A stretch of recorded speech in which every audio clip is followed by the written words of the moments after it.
Licença, eu acho que o meu lugar é esse da janela. Ah, então, é que a minha filhinha ama ficar na janela. Mas tem como a senhora tirar ela pra eu poder sentar no meu lugar? Filha, vem com a mamãe. Não! Ai, ela não quer.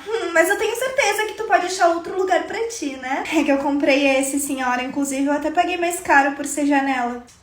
É que a minha filha quer ficar aqui. Se eu tirar ela, ela vai chorar. Eu tenho certeza que tu consegue, assim, achar outro lugar rapidinho. É que eu comprei esse. Se alguém aqui tem que sair pra procurar por uma janela, é a senhora e não eu. É sério que tu vai fazer eu tirar o meu bebê aqui e fazer ela chorar?